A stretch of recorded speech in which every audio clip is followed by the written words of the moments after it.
अनुभवी आंखें सच दिखाते हैं, छुपाते नहीं।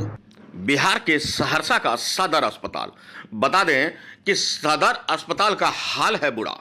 यहां मरीजों की देखभाल और चिकित्सीय व्यवस्था पर उठ गया है सवाल।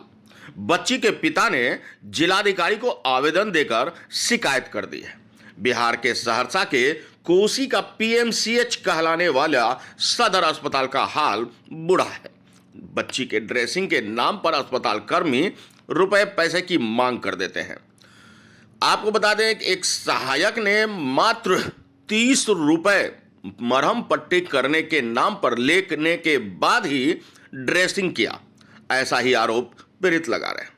कोसी का पीएमसीएच कहलाने वाला सदर अस्पताल में गरीब मरीज के परिजनों से ऑनलाइन, जी हां, डिजिटल पेमेंट लेकर ड्रेसिंग की गई। नकद नहीं रहने पर कहा फोन पे, गूगल पे, पेटीएम कर दो। बता दें कि ऑनलाइन पेमेंट ली जा रही है। इस मामले को लेकर वार्ड नंबर 13 निवासी भाकपा माले नेता कुंदन यादव ने जिलाधिकारी को आवेदन देकर कार्रवाई की मांग की है। हमारी बेटी जो थी 3 वर्षीय, उसको बेड पे से गिर जाने के बाद उसका सर फूट गया था।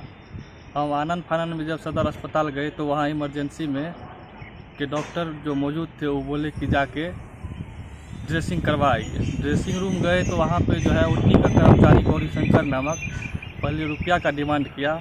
मेरे पास कैश नहीं था तो हमने बोला कि कैश नहीं है, वो अपना नंबर दिया, फ़ोन पे नंबर, और उस पर हमसे मजबूरन रुपया लिया। उसके बाद जो है ड्रेसिंग किया। तब तक हमारी बेटी दर्द से कराहती रही। यही मामला है। और उसके बाद जो है अस्पताल में जो है जो दवाई दिया गया था, जो लिखा गया था, वो दवाई भी सदर अस्पताल में उपलब्ध नहीं था। तो इससे आलम यह होता है कि अस्पताल में भारी कुव्यवस्था है। नाम का ही सरकारी अस्पताल है, लेकिन उसमें कुछ भी गरीबों का काम नहीं होता है। जितने भी ड्रेसिंग रूम में पेशेंट थे, सभी से रुपयों का डिमांड किया जाता था, लेकिन उनमें से हम आवाज़ उठाए। क्या मांग करते हैं?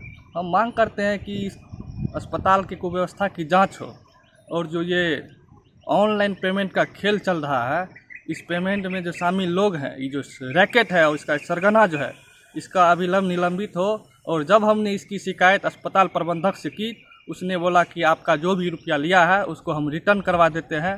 हम चाहते हैं कि उसका भी जांच हो और सभी चीज़ का जांच होते हुए मामला को एकदम निष्कर्ष तक, निलंबित तक पहुंचाया जाए। क्या नाम हुआ? कुंदन यादव, सहरसा। उनके द्वारा दिए गए शिकायत में कुंदन यादव ने बताया कि उनके 3 वर्षीय पुत्री दिव्या राज 12 जुलाई को बिस्तर पर से गिर गई थी, जिसके कारण उसके सिर पर चोट लगी।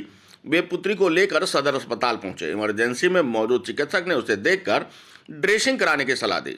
जब वे ड्रेसिंग करवाने गए तो ओटी कक्ष में मौजूद ड्रेसिंग कर्मी गौरी शंकर ने उनसे पहले खर्चा मांगा, तब ड्रेसिंग होने की बात बताई। उन्होंने ड्रेसिंग करने वाले को खर्चा मिल जाने की बात कही, लेकिन ओटी कर्मी ने पहले रुपए देने की और फिर ड्रेसिंग करने की बात कही, जिसके बाद नकद न होने पर ओटी कर्मी को तत्काल ही फोन पे नंबर पर रुपया भेज देने की बातें कही गई। ऐसे में बच्चे की हालत देखते हुए उसने तत्काल ही फोन पे पर कुल 30 रुपये भेज दिया।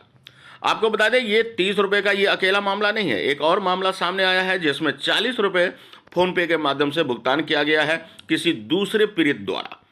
उन्होंने भी पीड़ित के कार्य के लिए रुपए की मांग की थी और उन्होंने भी फोन पे से 40 रुपये का भुगतान किया। इस तरह 30, 40, 50 रुपये का भुगतान लेने के बाद ही सेवा दे रहे हैं कर्मी। जिसके बाद बच्चे का ड्रेसिंग हुआ। उन्होंने कहा कि ओटी कर्मी को रुपए की भेजने की स्क्रीनशॉट भी रखा गया है, जिसकी जानकारी उन्होंने अस्पताल प्रबंधक को भी दिया। बताया जाता है कि सामने जो भी मरीज ड्रेसिंग करवाने आता है, सभी मरीजों से रुपए की डिमांड की जाती है और सदर अस्पताल में चिकित्सक द्वारा लिखा गया दवाई भी मौजूद नहीं रहता है। गंभीर आरोप लगाते हुए उन्होंने कहा कि बेटी के इलाज के लिए भाकपा नेता नईम आलम, मिंटू पासवान, सागर कुमार शर्मा मौजूद थे। उन्होंने जिलाधिकारी से उक्त मामले की जांच कर दोषी के खिलाफ उचित कार्रवाई की मांग कर दी है। बहरहाल आपको बता दें कि सदर अस्पताल में व्याप्त दलाली के खिलाफ भाकपा माले उग्र आंदोलन करेगी, जिसकी सारी जवाबदेही अस्पताल प्रबंधन पर होगी, ऐसा उन्होंने आरोप मरते हुए कहा है कि जल्द से जल्द इस व्यवस्था को दुरुस्त किया जाए।